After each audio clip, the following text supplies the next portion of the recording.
presenter will be Dr. Farah Roslan. Thank you so much for spending some time on this lovely sunny Sunday morning. And I don't know maybe other places, but here it's quite sunny. Um, Inshallah, maybe before we start the presentation, just to briefly introduce. This event is organized by Ikram UKE. Just introduce myself. My name is Wan Abdul Rahman. I'm a local GP in South Oxfordshire, and also one of the committee members for Ikram UKE. This event is under one of the subdivision of Ikram UKE, which is the health and well-being cluster. So the health and well-being cluster, they focus on two main things, which is medical training, medical training and also health awareness. So maybe some of you have attended previous talks like preparing for FY1 or preparing for your specialty training or building up your CV. So those are a few of the talks like that are done by the medical training division, and this is also another one as part of the series, inshallah. Okay. And then maybe just a brief introduction of Farah. So Farah, as you can see, Farah Roslan. So she's currently a CT1. Okay, she's currently a CT1 surgery in Northampton General Hospital. And she's the head of the medical training division of health cluster of the health cluster. And so when she was the foundation FY doctor, she was the Nottingham Foundation Doctor of the Year. So that's in 2019, and she was nominated for the British Muslim Award in 2020. I think this was after she was known for because she introduced the first disposable surgical hijab in the UK. And then she was also awarded the Mary Seacole NHS Leadership Academy Award 2020. And she developed the Multilevel Escalation Guide for Muslim doctors experiencing Islamophobia in the NHS. So inshallah, she will use some of those from her experience. And she will share some of her experience in her talk today, inshallah. So maybe just a few housekeeping. So this is this talk, maybe the initial talk will try and do maybe up to 45 minutes, and then we'll allow another maybe 30 minutes depending on how it goes for Q&A. And if anyone wants to share their experience, maybe they've maybe after you listen to what Farah talked about her talk, and then maybe we can reflect on maybe some of us have actually experienced this at work, and so feel free to share your experience or how you've had any positive experience, how you overcame it, and so feel free to share it because this is a closed female event.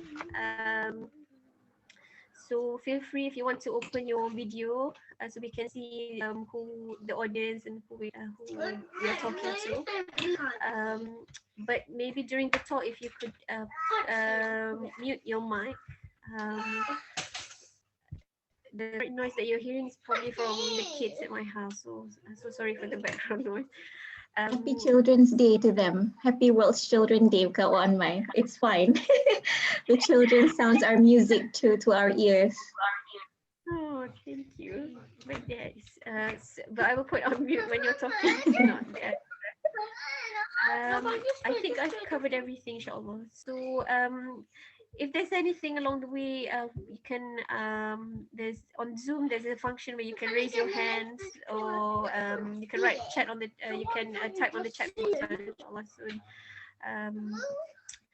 So maybe just a quick introduction before I pass the mic to Farah is I don't know if for those in the UK, if you've come across the Huffington Post article where it talks about the Islamophobia experience from NHS colleagues, and so they sent a survey to more than 100 NHS workers, And if anyone's read the article, it's that 81% of the respondent said that they had experienced Islamophobia or racism within the NHS, and then 69% felt that it got worse during their time at the organisation, and more than half, which is 57%, felt that Islamophobia held them back in their career progression within the NHS. So it's quite, although the numbers are quite, the respondent is probably 100 something, but the result is actually quite shocking. And then if you read the Huffington Post article, it talks through some of the examples or the incidents that the people have faced, and it's quite shocking.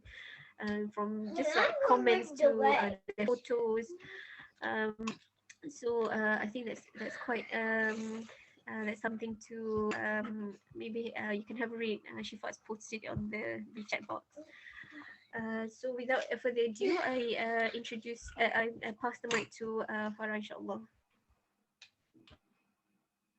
Okay.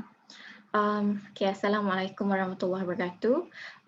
Thank you, Kak Wan Mai, for the brilliant introduction, and thank you to Ikram UKE as well to give me obviously the platform, the time, the audience to speak about this very important yet very delicate topic. I question myself quite a lot whether or not I should deliver this talk, just because I'm not, even though I've done some work, in the area itself, but I don't really consider myself as an expert. And it's like I said, it's quite a delicate topic, so I don't want to be saying the wrong things and sending the wrong message. So I hope Allah gives me the confidence and the clarity to do justice to this platform, to deliver what is true, what is right, and what is relevant, inshallah, to our ummah. And the reason that's probably the reason why I chose the topic of standing up against Islamophobia, because I want to highlight the importance of doing something about something that is wrong, and it's about being positive and playing a part in Islamophobia. And also I want to highlight that this is my perspective, as a female Muslim Malaysian doctor working in the NHS. I may not represent the entire perspective of the entire Ikram UKE members, nor do I represent the whole perspective of all the female Muslim Malaysian doctors working in the NHS, or things like that. I'm simply sharing my perspective from my personal experiences, and from the programs that I've been, and from the projects that I've been involved in. So inshallah, I hope that it will be beneficial, in conjunction with the Islamophobia Awareness Month this month, and also Anti-Bullying Week this week. There's actually quite a lot of things going on this week, actually, on top of World's Children Day. I can see Kak Wan Mai's children there. And it's a female-only event, and the reason why I do this is because I want to create a safe space for women to speak up. And I do think that women are, I'll explain a bit more in my slides later. I do think that women are discriminated more than men. It's not just a feeling, it's proven by numbers and statistics. And I do think that female are more visibly Muslim. Okay, I think the hijab gives it away. Okay, because when I asked my husband the other day, do you think you've experienced any Islamophobic comments or racism or anything like that? And unfortunately, he couldn't really give an example, probably because he looks a little bit Oriental. So even when there are, because he's also a doctor working in the NHS, and whenever there's like a Chinese patient in the ward, they will ask him to translate Mandarin because they thought he's Chinese for some reason, because he lacks facial hair, I think, so he doesn't have the typical stereotypical Muslim male features. Anyway, so what I'm trying to say is that I think women can relate to other women's experiences, and I hope that this platform will serve as a safe platform for us to speak up. And just to clarify about the recording, this talk is recorded up until I finish my talk. The Q&A session is completely private. It's not going to be uploaded in Ikram UKE's YouTube channel. But feel free to comment in the chat box. It's just that if you want to share anything quite private and personal, and that you don't want to you don't want anyone else to know. So you can talk about it in the Q&A session, which we will allocate at the end of the talk. Okay, Bismillahirrahmanirrahim. Okay, let's start. Oops, can't press next. Oh, there you go. Okay, so like I said, I went back and forth about whether or not I should give this talk. And then I realized that, and I remember, I'm reminded by, the hadith that Rasulullah SAW said, whoever of you sees evil, let him change it with his hand. And if he's not able to do so, then with his tongue. And if he's not able to do so, then with his heart. And that is the weakest form of faith. And this may not necessarily mean, this doesn't mean literally hand to hit someone, when someone says something mean to you. This is about making an action, doing something meaningful to combat that evil. Tongue is in, good speech or a debate or spread of important information or speaking up the truth, having the courage to stand up against something evil. And if you can't do something about it, or if you can't say something about it, then at least do it with your heart. But that is the weakest form of faith. So obviously Islamophobia, I think, is something that isn't right. I consider it as something wrong. And even though, I may not be able to play a really big part in it, but I feel like I want to play a small part, even though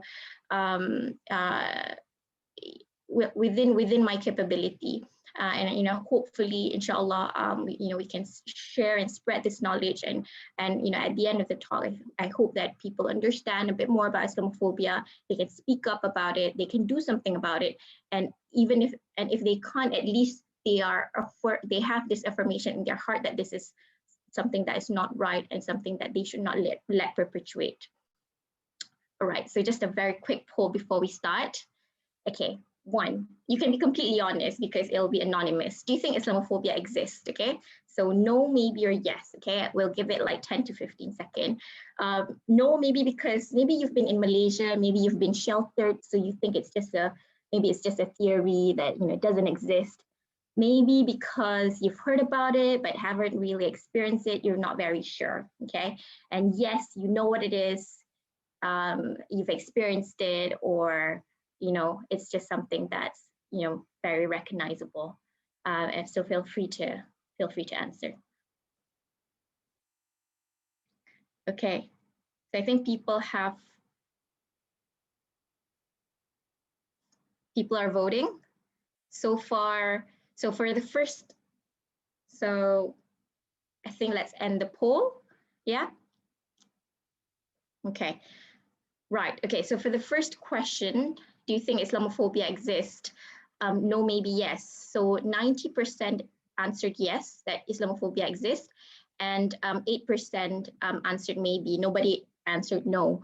So this is great because because Islamophobia Awareness Month is about making aware that Islamophobia exists, and I'm glad that most of the audience agrees that that it is an issue. And moving on to the next question, how confident are you in dealing with Islamophobia?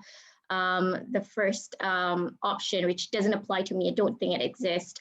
So no one answered that. And 23% answered not confident at all. 31% have a bit of an idea.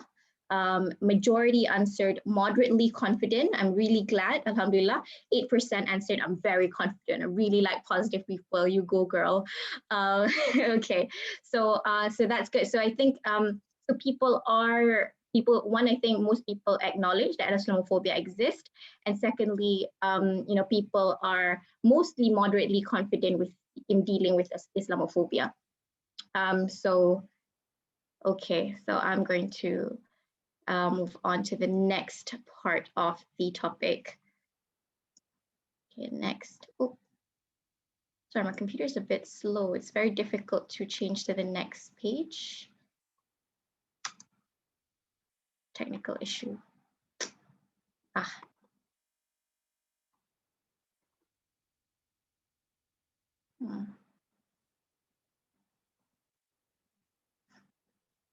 Oh, okay.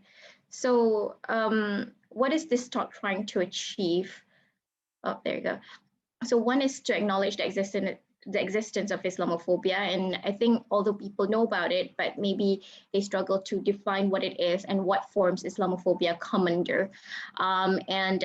Being a doctor in the NHS, specifically in surgeons in training, I think I have experienced some of these Islamophobic, incidents, personally, institutionally. I've heard it from people, and I've had, emails, which people sent to me about these.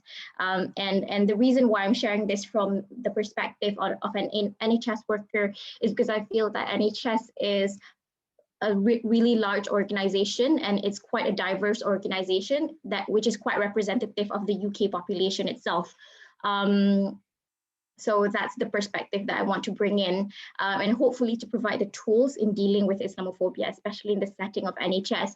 And I hope most of these tools can also be applicable to other settings in life. It doesn't have to be just in NHS, but also, at other workplace or probably in the university. I know there's quite a lot of students who signed up for this event as well. So I hope that it will be useful. And for carers like spouses, friends, families of NHS workers, or people who are victims of bullying, undermining, harassment, that this can be beneficial. And I also just want to be clear that this talk is not about breeding bitterness or anger or hopelessness. I don't want people to start viewing the world from, an Islamophobic lens, that this world is just evil and gray. This is not the purpose of this talk. Like I said, the objective is to make people aware about Islamophobia and how to deal with it, and hopefully to spread positive messages actually about Islam and to help others understand Islam better, those who lack understanding to understand and to become more aware about Islam and Muslims. And so the breakdown content of today's talk is a brief introduction to Islamophobia and the NHS. And I've picked up my personal experience on standing up against institutional discrimination. I'll explain what institutional discrimination later, using the surgical hijab story. Third, standing up against direct discrimination. And I'll go in a little bit further with regards to bullying, harassment, and undermining, and how to use the multi-level escalation guide. And just lastly, a very quick table that we're going to go through with regards to the 5 styles of conflict management. And the last session is a Q&A session. You can ask me questions, you can express your thoughts, you can share your experience if you want to as well. So brief introduction to Islamophobia. So Islamophobia is actually rooted in racism, and is a type of racism that targets the expression of Muslimness or perceived Muslimness. So let's try to break this down. I asked one of the sociology tutor, why is Islamophobia considered a racism? Is because Islam is a religion, it's not a race. So what she explained to me is that it's just a sociology term, because people basically categorizes a group of people with a certain culture as race. So it's basically, so don't get bogged down by the term. It's just the way the sociologist categorizes people, a group of people basically. And it targets expression of Muslimness or perceived Muslimness. So basically, for example, so Muslimness is anything that Muslims like how a Muslim behaves or acts, or the dress code, or the way they eat, or the fact that they pray and things like that. Or perceived Muslimness is, for example, like the headscarf, for example. Not all it's not just Muslim that wears head coverings. So for example, if a Hindu woman wears a head covering, and someone attacks her because they thought she is a Muslim because she wears the head covering, then that is also Islamophobia, even though the lady herself is not a Muslim. if I'm making myself clear. So there's a lot of forms of Islamophobia. You can have actions and speech, so you can talk ill about a Muslim, ridicule, humiliate a Muslim, behaviors. There can be policies that discriminate Muslims, exclusion of Muslim participation in a certain program, activities, events, whether it be at workplace, at school, etc. And this list is not exhaustive. There's so many different forms of Islamophobia. It will be good to actually have a read about it. MEND, which is, so if you look at the reference that I've shown, which is the Muslim engagement community, society, they actually, they're the one who actually introduced this Islamophobia Awareness Month and have been doing a lot of advocacy work with regards to Islamophobia. So just just going into a little bit more detail about Islamophobia in the NHS. Kak Wamai has introduced quite a lot of numbers and explained the proportion of the degree, the severity of Islamophobia in the NHS. So I'm just going to go through them slightly a little bit more. There's the NHS staff survey that was done last year that shows that more than 1/3 of Muslims felt discriminated. So out of all the people of faith, Muslims are the group that felt the most discriminated. And then recently, Huffington Post 2020, and I believe this was during COVID, 80% of Muslims, so at least four out of 5 Muslims revealed that they have experienced Islamophobia or racism. This is really high. It just means that only 1 out of 5 Muslims are sheltered or spared from this experience. And most of them actually do. And I just want to introduce a term called the triple penalty. This is basically a survey done by King's Fund. But to be honest, it's not just King's Fund. Every kind of survey that they do, whenever they take a group of people and then they look at specific characteristics, for example, the color of the skin, the race, the faith, gender. So you will consistently find out of all genders, female are the most discriminated. Out of all faith, Muslims are the most discriminated, and out of all races, BAME are the most discriminated, which is the Black/Asian/minority ethnic. So and you put this together, you get this group of people, and they actually label it as a triple penalty.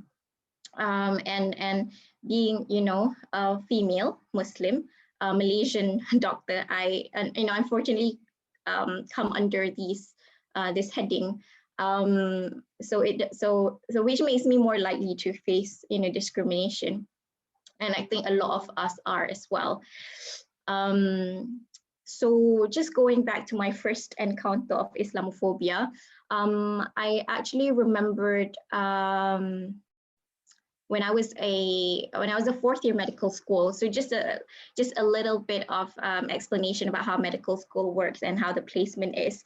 So we usually get shifted to different placements, sometimes quite rural hospitals for different rotations, like ENT, ophthalmology, or obs and gynae and things like that.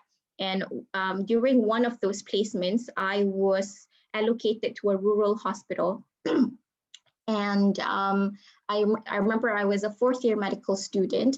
I only came to the UK in 2016. This was my 2nd to 3rd year actually in the UK. I was in that placement. I was with a small group of people. I was the only Muslim in my group. I didn't know anyone else apart from my placement groups, and even them I'm not very close with, because we are allocated randomly. And I remember that time I came across, I was placed there when the Punish a Muslim Day was circulated. The letters were circulated around, and there was a lot of news about it. So basically, the background story of this is there was a white supremacist who's very Islamophobic, who labels himself as the Muslim Slayer. He drafted this game and in the form of this in a letter, and he actually mailed it to a lot of people, including the Prime Minister, the Queen. That basically wants to target Muslims based on all these actions. And as you can see there, for example, like 10 points if you verbally abuse a Muslim, 25 if you pull the headscarf off, throw acid, beat Muslim, and then the points just gets higher. And if you nuke Mecca, you get 2,500 points. And during this, I remember the day before 3rd of April, 2018, I was quite shocked. I was quite anxious. I stayed in my room, and the night before the placement, because I was supposed to go to the hospital, I wondered quite a lot whether I should go to my placement, whether I should go out of my flat and actually see patients and do my work basically. I didn't want to tell my family at the time because my family's in Malaysia and I don't want them to worry about it. My housemate, she's in Nottingham back then, and she told me to not go out, just stay at home, don't go to the hospital. They will understand if you don't turn up. But for some reason, I feel like I should, because it's my duty to turn up to the hospital to study. This is what I paid for, and I'm scheduled to do certain teachings. So even with all those anxiety and paranoia, I still turned up and go to school. And go to hospital. But every time someone comes really close behind me, I will turn around very quickly just to check, so that someone's not trying to pull my headscarf or, try to physically, harass me or anything like that. And I realized that I was the only person in my placement that felt that way, and no one else felt like me, and no one else could relate to the experiences that I relate. And Alhamdulillah, I survived the day without any kind of, harassment or abuse. But I realized that, I had quite a unique experience to myself, and that this is my. I wasn't sure what to label it at that point. And then, I realized that, when I reflected back, that's actually my first encounter of Islamophobia. Right. So, sorry, that's a bit grim, but that's my introduction. But, I got a little bit older and a little bit wiser. And so I'll try to shift the mood to a slightly, a more optimistic story, which is the surgical hijab story, and how I stood up against institutionalized discrimination. Obviously, like I said, there's a lot of forms of discrimination or, Islamophobia. Some of them are not, they are not the fault of one specific individual. It's usually a group of people behind an organization, or drafts the policy, or shapes the system of an organization. So it's not the fault of one, like I said, it's not the fault of one specific person, but an entire organization. And I first experienced this also when I was a medical student, a final year actually. And I have quite a fond interest in surgery. I wanted to go into surgery, and it was a surgical placement, and I wanted to enter into the operating theater. I entered into the operating theater wearing my hijab, wearing my headscarf.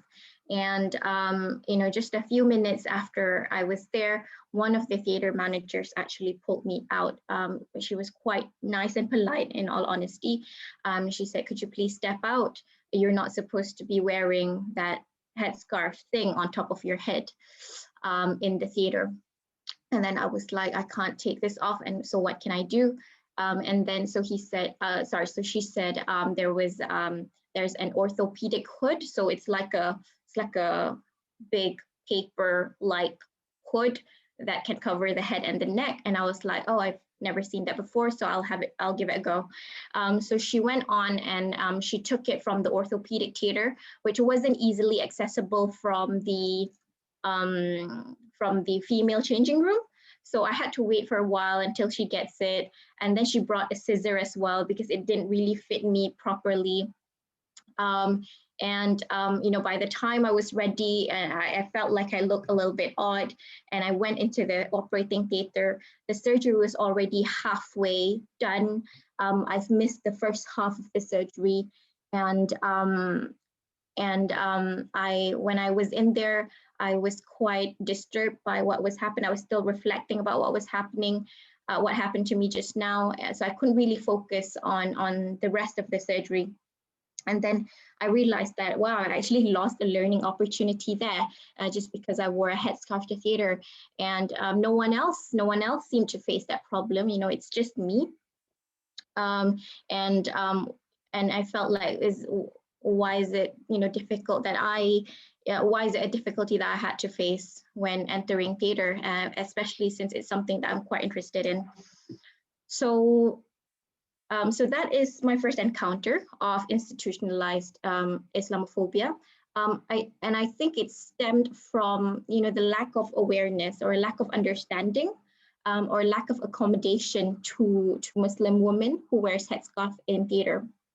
And so initially I thought maybe I'm just going to brush it off. So I'll just be a bit more prepared next time, until I read this research paper, which was written by BIMA, which is the British Islamic Medical Association, which I later then became a part of.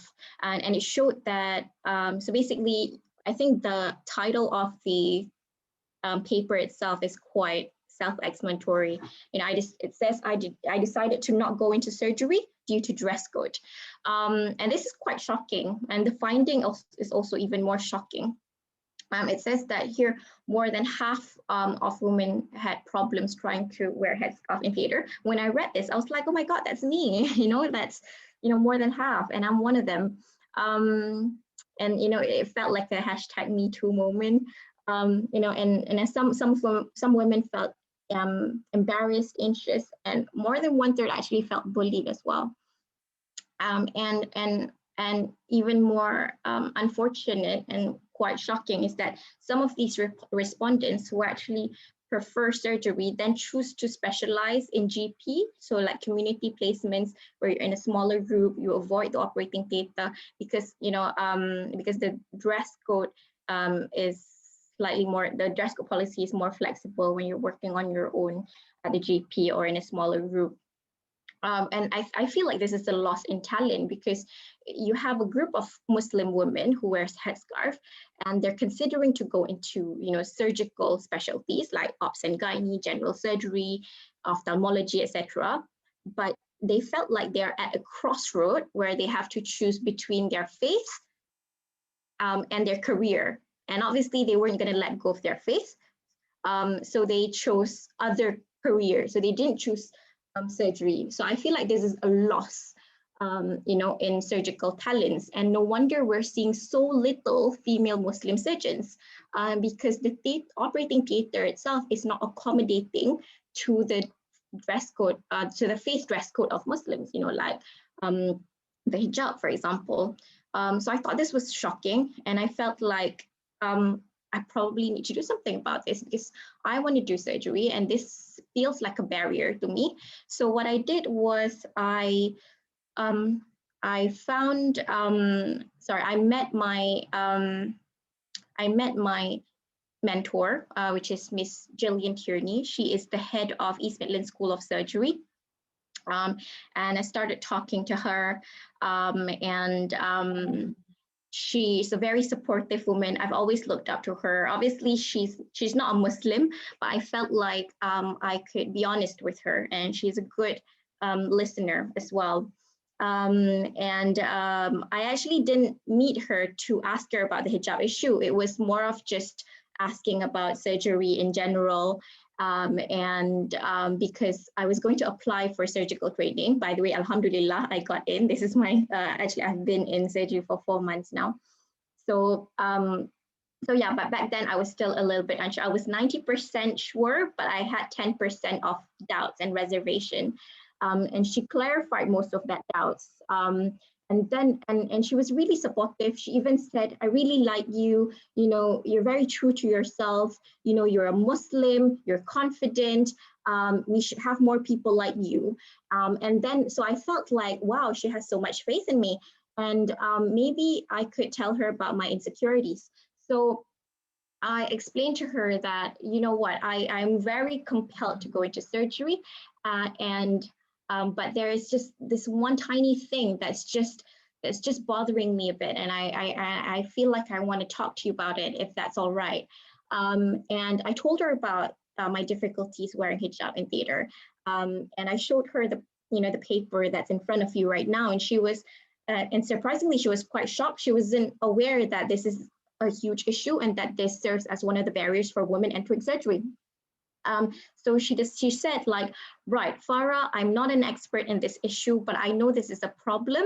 I'm the head of School of Surgery in East Midlands, and I want to do something about it. And I'm going to put you in charge, and I want you to find solution that helps you and help your female Muslim colleagues. So she gave me that authority. And I was like, oh, I'm not really an expert, but you know what? I will, inshallah, I will try. And this is the conversation that I had with myself about stepping up to become, she asked me to lead. And this is basically, like a monologue with myself, whether or not I'm equipped to lead. And at that time, I'm also following the Mary Seacole Leadership Academy.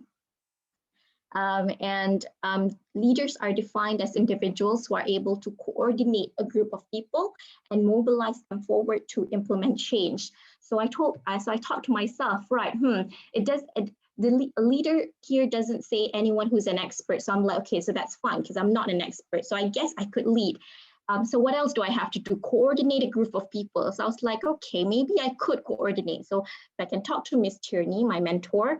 I can speak to theater managers. I can speak to a lot of theater supply companies. So I started emailing quite a lot of theater supply companies. I asked them, what hijab options do you have? I've sketched some designs. Do you think you're able to produce something like this, which is quite disposable and theater friendly for Muslims, so Muslim women? And some of them replied to me, so I was like, okay, that's great. Meanwhile, I contacted the people who wrote the paper, which I showed you guys just now. And they responded, people from BIMA, they were like consultant microbiologists, they were tutored in sociology, so they were experts in their own field. And then I fed all these back to Ms. Tierney. I also asked some of my friends, colleagues in Malaysia, how they did it. So that was all I did, really. I wasn't really an expert. I was just connecting all these dots, between different groups of people. I was connecting experts. I'm not in any position an expert myself. All I did was just connecting the dots and making sure that everyone can communicate to each other. And I'm trying to implement a change. So I was like, oh, alhamdulillah, I'm actually doing something here. And I was reminded, by Surah Al-Baqarah, the verse number 30, remember when your Lord said to the angels, I'm going to place successive human authority, which is Khalifa on this earth. So human beings are sent down. Human beings are sent down as Khalifa, as a leader. And that is our role. So actually, whether we like it or not, it is a role that we are born with. We are born in this world to become a leader, to lead. It doesn't mean that we need to be the president or prime minister, but it just means that when there is a vacuum in leadership in the surrounding that we are in, there must be a role, there must be a small role that we can play, even if we're not an expert. And no human being is perfect by themselves. And that's why human beings need to come together to work towards something bigger. And there will always be roles, in every Muslimah to lead, to become a Khalifa, on top of being an Abid, which is a slave of Allah. So like I said, it's not really a choice. It's a role that we're born with. If we have the intellectual capability, if human beings are, gifted with the eloquence of speech. No other animals or no other beings can say how we say things. So I realized, okay, I needed to do this because not because it's a passion or it's an interest, because Allah has decreed me to. So I started with that kind of intention and I went on with it. And Alhamdulillah, not long after, the Royal Derby Hospital, the hospital that Miss Cherney was working in, tweeted about our initiative, our story of disposable hijab, and it went viral. And BBC News got the story, and they started contacting me and interviewing me about it. And Alhamdulillah, it was translated in multiple different languages, and the story became an inspiration. It started to ask a lot of surgical specialties, and the theaters companies are trying to invent hijabs so that Muslim women are accommodated in theater, that they feel like they belong in operating theaters. So I feel like this is a stepping stone, Alhamdulillah.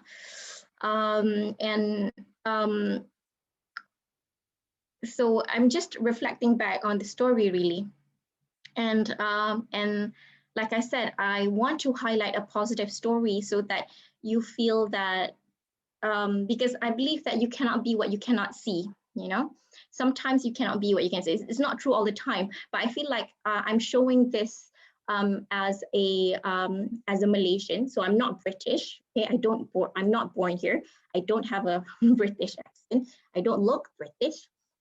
I'm a female, I'm a Muslim, I wear headscarf. Apparently I am categorized in, under the triple penalty umbrella.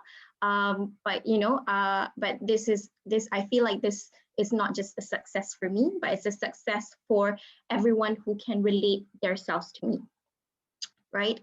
So some lessons, and I think we'll just, we can just brainstorm a little bit. And these are some of the lessons that I thought I could highlight. I actually want to see the chat. I can't see the chat box because I want to see what you guys say.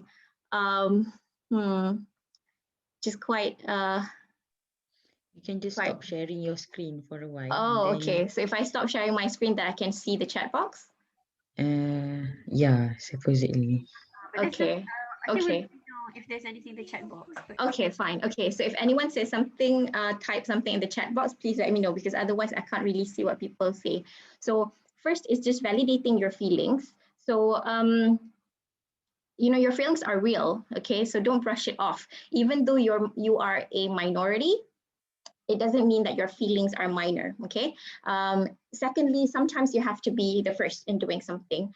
A lot of people can complain, a lot of people can make a lot of noises in the background, but not everyone can walk their talk, okay? And you don't really have to be an expert to make a change. You only need to realize that there is a problem, and you need to realize that you want to do something about it. And which brings me to the next point. You find allies, you find mentors. They may not necessarily represent the same views as you. Like, for example, Miss Cherney is not a Muslim. She doesn't wear a headscarf, but she likes to see diversity in surgery. She likes female coming into surgery, and if that female wears a headscarf, then that headscarf is also coming to surgery. So you have mentor, like for example, Dr. Iman Wiley. She has been amazing. She has been, she has been supervising and guiding me with regards to the hijab. She wrote the paper. She then changed the national dress code guidelines, etc. So to find supporting organizations and things like that, like Ikram or Bima. So you just need to find resources, okay, to work towards it. And try to have a positive view towards problems. Sometimes these problems are opportunity in disguise. In my story, my problem led me to be featured in the BBC News and change the surgical landscape and in terms of including women with headscarf into the operating theater. So I think these are some of the lessons that I extracted that I reflected from my experience. So feel free if you want to fill in the blank what you've learned from the story. I'll give it like 10 seconds.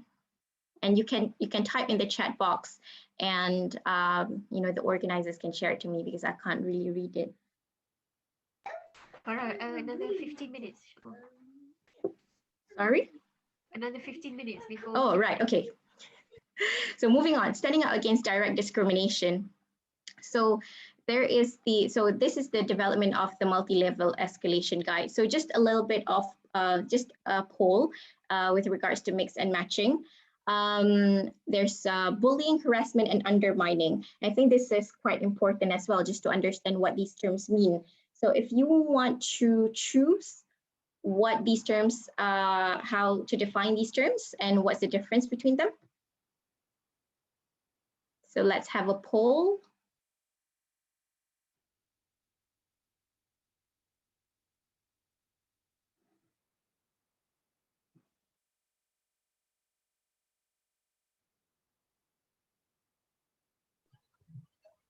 Is everyone seeing the poll? Nampak ke poll tu? Nampak. Yes, okay.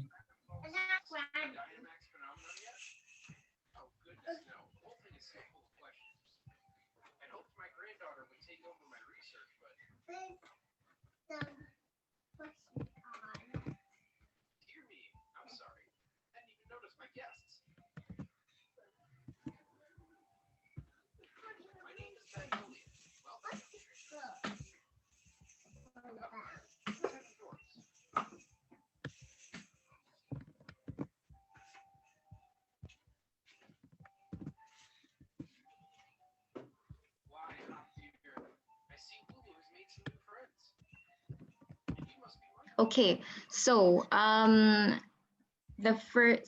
people answered bullying is, so 8% answered A, and it's not A, so I'm sorry.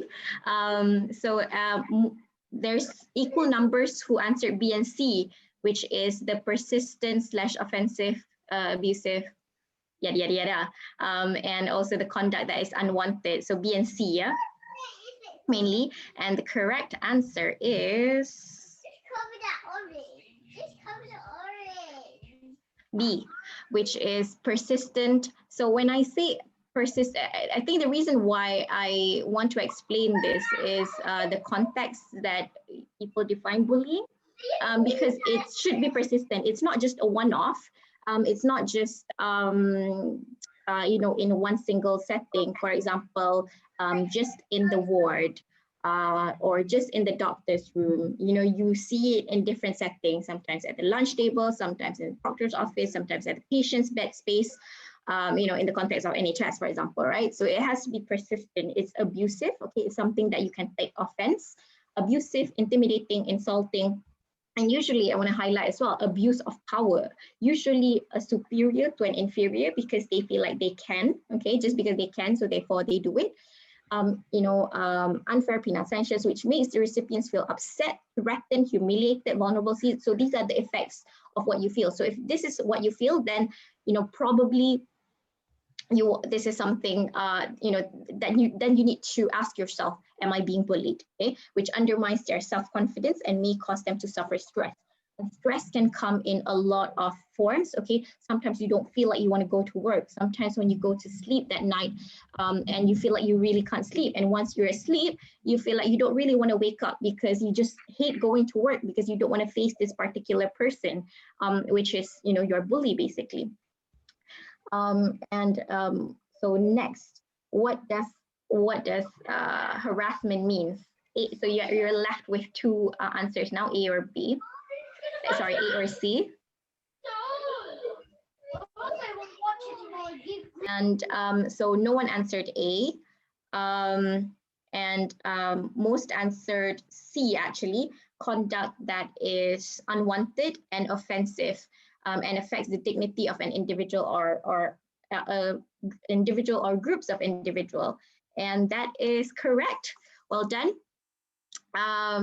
So yes, so harassment, actually, if you read up more about it, especially I think in ACAS, harassment comes in a lot of forms as well, and it targets a specific characteristics. So for example, people harass you for your age or your gender or your faith, your religion, your race, your skin color. So, and it really affects your dignity. So which brings us to the last one, which is undermining, which is lowering someone's confidence or self-esteem. Yeah, it's doing that thing again. Okay, there you go. Undermining is lowering someone's confidence or self-esteem. And there are different types of bullying, harassment, undermining. It can be active, which is like the bully belittles or humiliates. So you see that there is something being done, okay, to the recipient, to the victim, insulting behaviors towards individual or group of individuals. It can be passive, so which means that you not doing something is also bullying. For example, the supervisor who doesn't want to come in on call, doesn't schedule supervisor meeting, doesn't want to complete portfolio requirements or things like that. So active is doing something, which is considered all these bullying, harassment, undermining. And then passive is not doing something, but that's also bullying, harassment, undermining.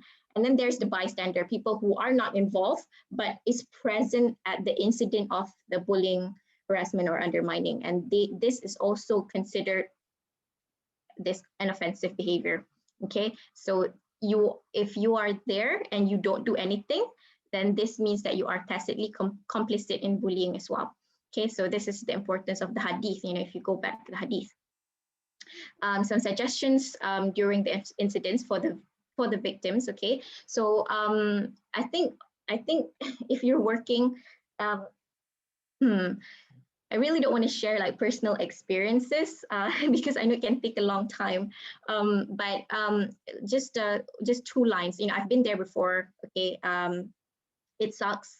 You feel hopeless, and these are some of the personal tips combined with some of the resources that I find that I googled on the internet. Okay, so if you feel that you are being bullied at that time or being harassed, you need to stay calm, but you have to be firm. Okay, you need to acknowledge that whatever this perpetrator is doing is not right. Okay, so you have to stay calm. Okay, do not get angry as well, or do not be try not to be offended, because remember, you hold the key to your heart. If someone tries to offend you, don't open that heart to receive that offense. Okay, so block it.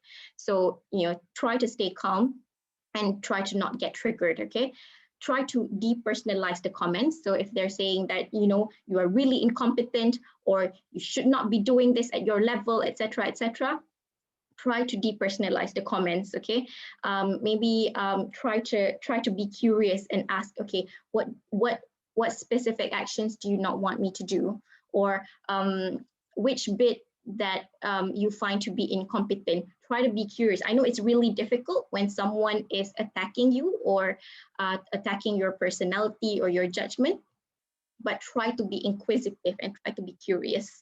It can be difficult, but I think this is some of the best ways to try. And try to de-escalate. So if someone is shouting, you don't shout back, because if you shout back, right, the level of anger is just going to keep climbing up. Okay, so if someone is raising their voice, you should be trying to bring it down. Okay, try to and don't apologize until you understand what you're sorry about. Don't keep saying I'm sorry, I won't do it again, or like because it makes you seem like that you are permitting everything. You are permitting the whole behavior. If they are just giving you criticism, or if they're just giving you feedback, then obviously welcome it. Take it with open heart, right? Take it with open hand and open mind.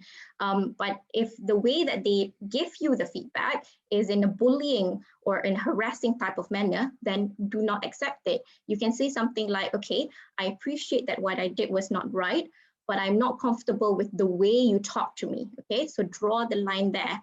Okay, so some of the useful phrases is like, okay, can we go to somewhere less public to talk about this? Maybe we can go to the doctor's room to talk about this rather than in front of the patients, for example. And be curious, like I said, can you explain what you mean when you say, etc., etc.? Ask the perpetrator to be specific, okay? And how do you think I can avoid this next time? Or I don't feel comfortable with your tone or how you speak, right? And so, and these are the things that I would suggest to the victims, after the incident. I would like you to keep a diary, because keeping a diary will help you to assess patterns, okay? Will help you to assess the situation, will help you to reflect, when you are out of a very stressful environment, okay? So jot down the time, the place, the incident, your reaction, any witnesses, any evidence, okay? If there was an email about it or a text message, screenshot that, keep it in, okay? And the reason, like I said, because one, it helps you to assess pattern, and two, it helps you to reflect, because you have pulled yourself out of the situation. And lastly, if you decide to make any formal complaint, then you have evidences to show that this person has done this to me, yada, yada, yada, and these are the evidences. So that's actually very helpful. Like I said, step 2 is assess pattern. Is it repetitive or is it just one-off? Because bullying has to be repetitive, and it should be quite persistent, and it should exist in different settings, okay? 3, obviously try to talk to your close friends. They may not be working as a doctor or a nurse or a pharmacist, they may not be healthcare workers, but they may not be in your shoes even, but you have to know who you can trust and who you can speak with, have an outlet, okay? And lastly, if any kind of if you can't resolve it internally, then if they definitely have crossed the line, then you have to escalate it, okay? You can either speak to the person directly, or you can speak to your supervisor, and just have your supervisor try to mediate that conversation between you and the other person, okay? Or if that doesn't help, so if you can't just settle it with chit chats, so perhaps you need to take a formal route, which is making a formal complaint, okay?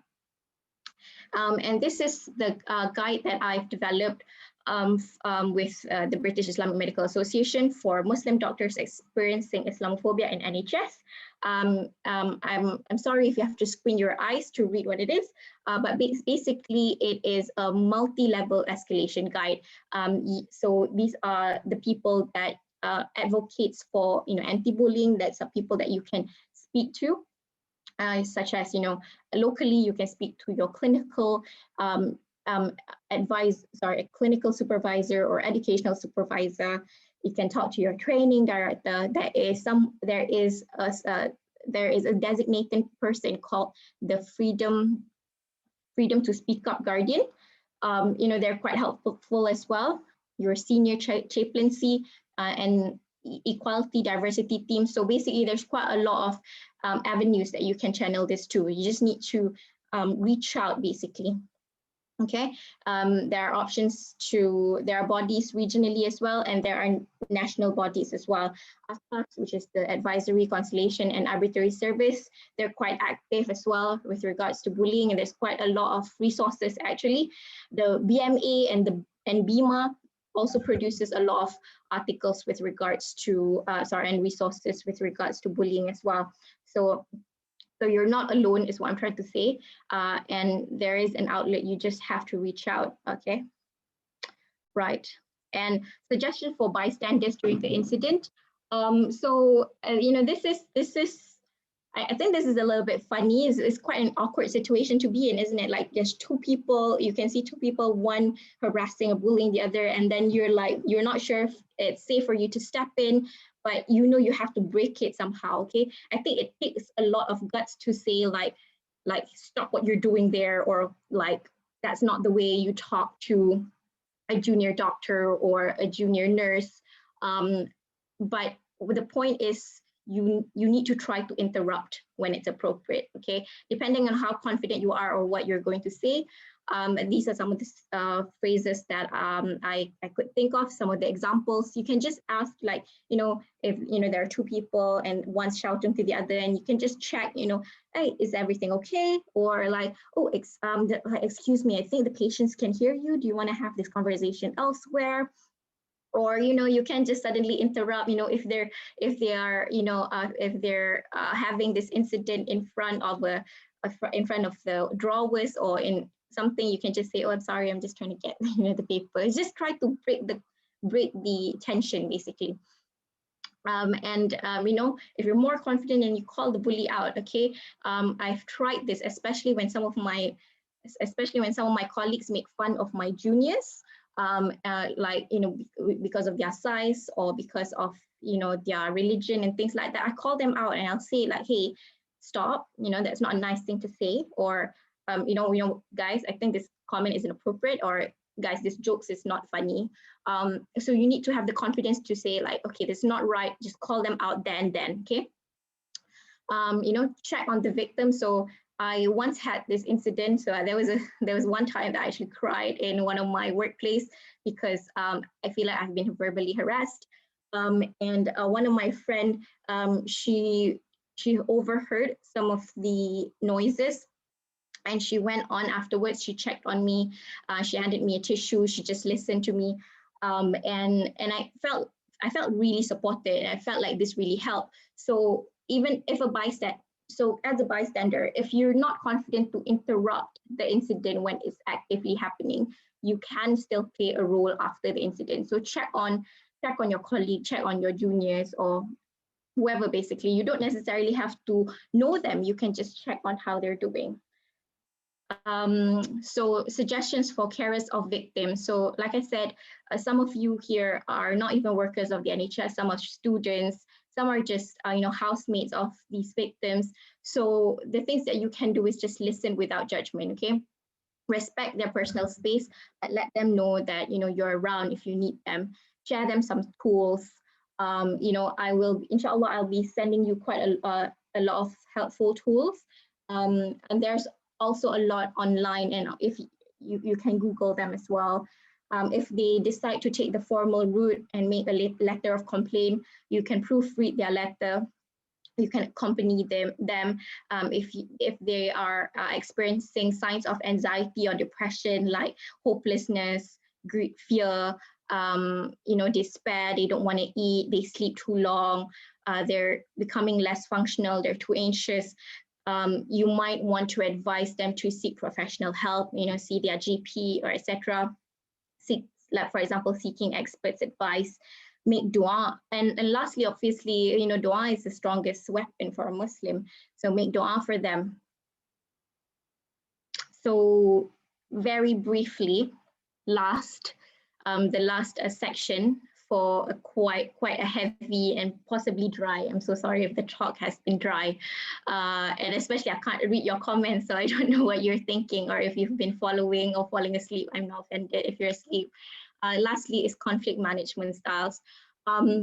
This is something that I've picked up from the Mary Seacole NHS Leadership Academy. Alhamdulillah, I won a grant, which cost like almost £1,000, and I followed. There's a series of workshop and online classes, and one of the topic is on conflict management. I think it's really useful because at one point we will all have conflicts in our life, because we are not just an individual working alone, right?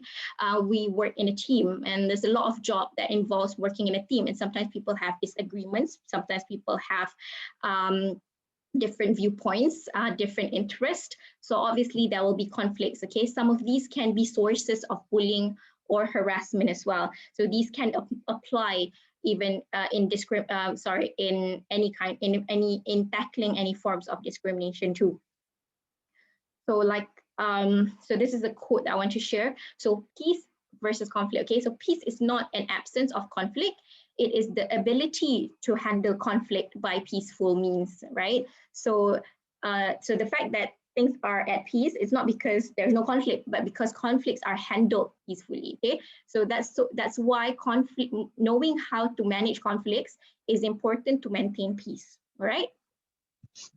So this is just a one slide really that summarizes conflict management styles, and there is an x-axis at the bottom and a y-axis at the top, and the x-axis at the bottom explains the importance of relationship. So which means that you're more likely going to comply to whatever that is happening. And at the top is importance in achieving your goal, or being assertive. Okay, so maybe to put into context about bullying, right?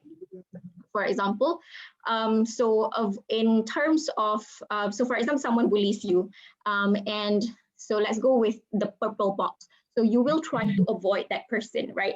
You will try to avoid the person. You will avoid to go into the same room that he's working. You're going to avoid the projects that this person working in because you want to avoid it, right? So that means that means that you prioritize you prioritize the relationship really low, and you prioritize achieving your goal very, very low as well. So you're basically avoiding them. And then the red box, which is accommodating. So this means that, your relationship is very important to that person, for example, because the bully is actually your boss. So like it or not, you have to do what he or she tells you to do. So you sort of just, pujuk hati, you sort of just like, you mend your own heart, and you just take up whatever bullying or harassment, and you just, for example, accommodate to his or her, behavior, which is not really right, but it's because you prioritize your relationship very high, but you're not meeting your goal. Your goal is very low actually, which is your dignity or your heart and things like that. And the middle bit is compromise. So someone wins something and gives something up. Okay, and then at the top, for example, like I'm using my example in institutional discrimination, right? For example, I collaborated with a lot of people. So for example, like it's not me versus Miss Tierney, like the blue box. So it's not like me versus surgery or me versus NHS, but it's me working with NHS, for example, in terms of collaborating, right? So for example, between me and Miss Tierney. So Miss Tierney is the head of School of Surgery, and I am a junior doctor who wants to go into surgery. So my interest is I want to be included in surgery. I want female Muslims to feel comfortable wearing headscarf in operating theatre. And Miss Tierney's goal is she wants more female in surgery because she likes diversity, and that is what she fights for.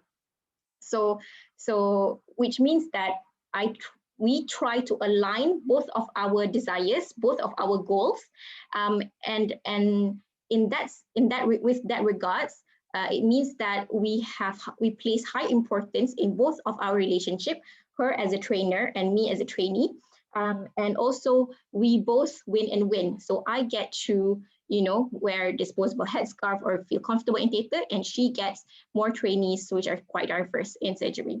So in that case, with that regards, collaborative work, win versus win. Competing is win versus lose, basically, which I did not go for.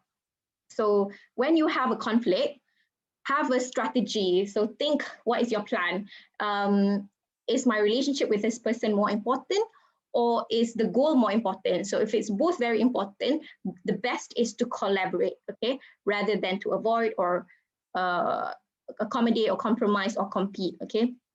But it depends, like I said, how assertive you are and how important the relationship is to you.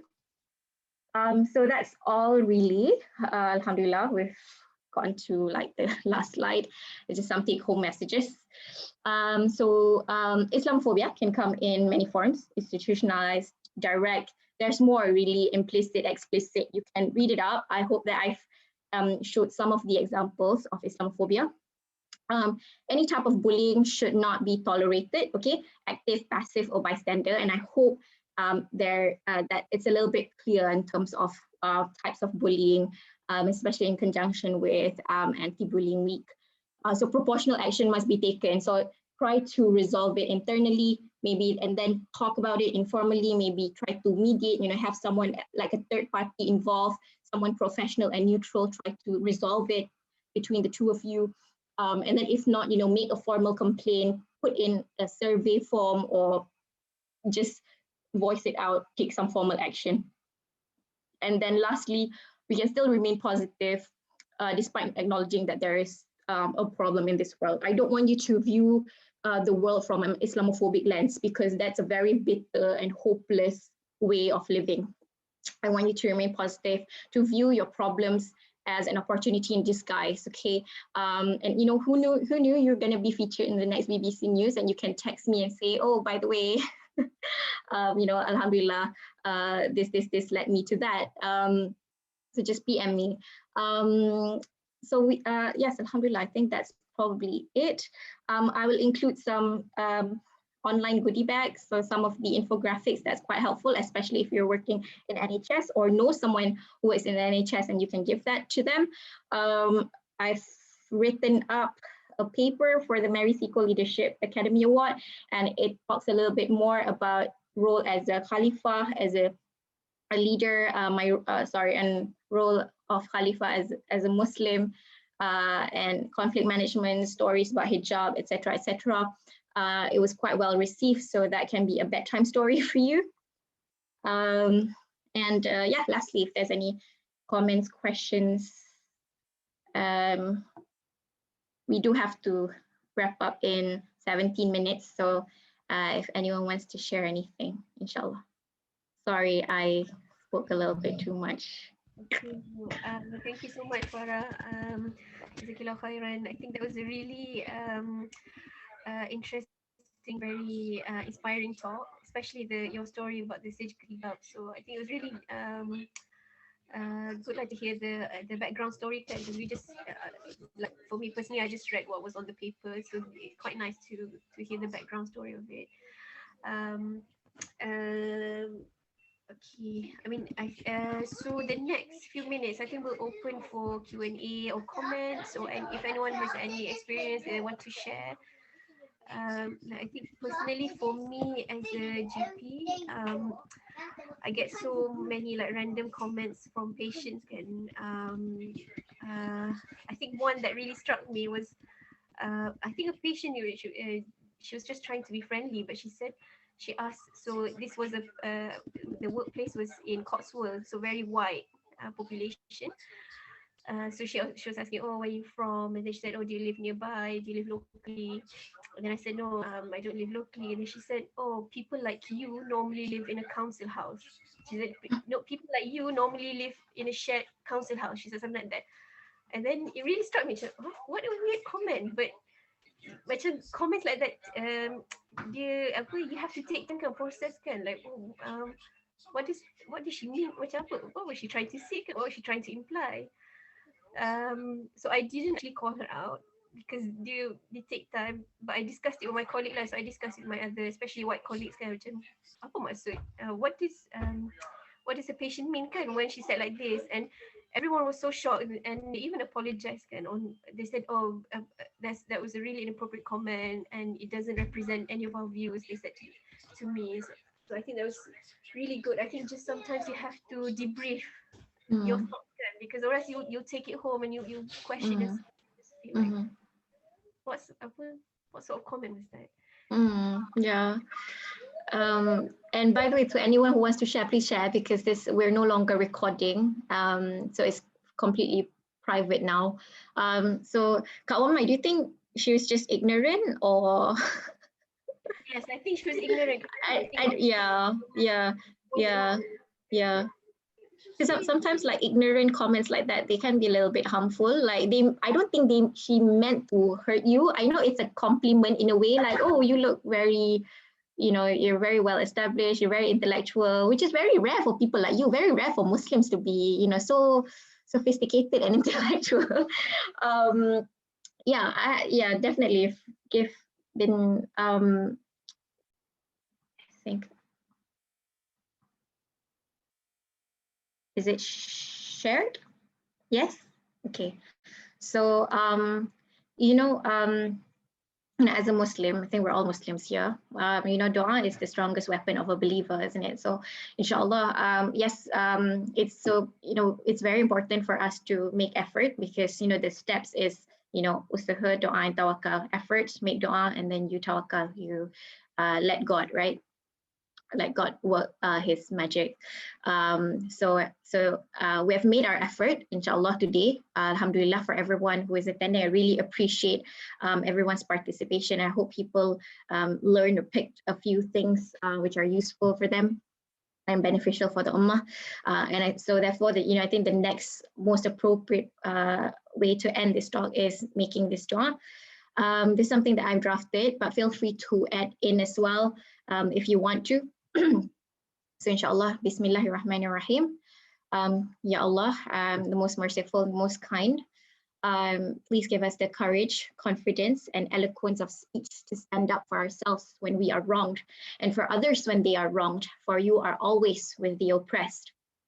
Ya Allah, Ya Rahim, Al-Alim, the most wise, bless us with wisdom, bless us with tools, bless us with networks to become the Khalifa you created us to be, in bringing positive changes to the world, as we should be Rahmatan lil Alameen, mercy to all creations.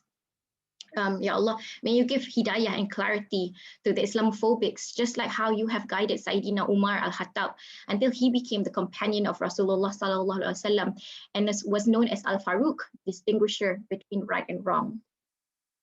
Ya Allah, Ya Tuhan, grant us sabar and keep us firm on your path despite the challenges we encounter, for you have promised La yukallifullahu nafsan illa wus'aha, that you will never test us beyond our limit. Amin, amin, ya Rabbal Alamin. That's all, I think. So back to Kak Wan Mai. Okay, Amin, Amin. That's such a beautiful doa, Farah. Inshallah, I really appreciate your time and the sharing session today. Personally, I've learned a lot as well, inshallah, and I think a lot of us can relate as well. Can being the Muslim female and in the mind BIM ethnicity kan. So inshallah may Allah continue to give us courage and confidence to stand. I think to identify that when something is wrong and to stand up for stand up when something wrong is happening and try to fight for the truth, lah, inshallah. For all those, for everyone who's spent your Sunday morning with us, thank you so much.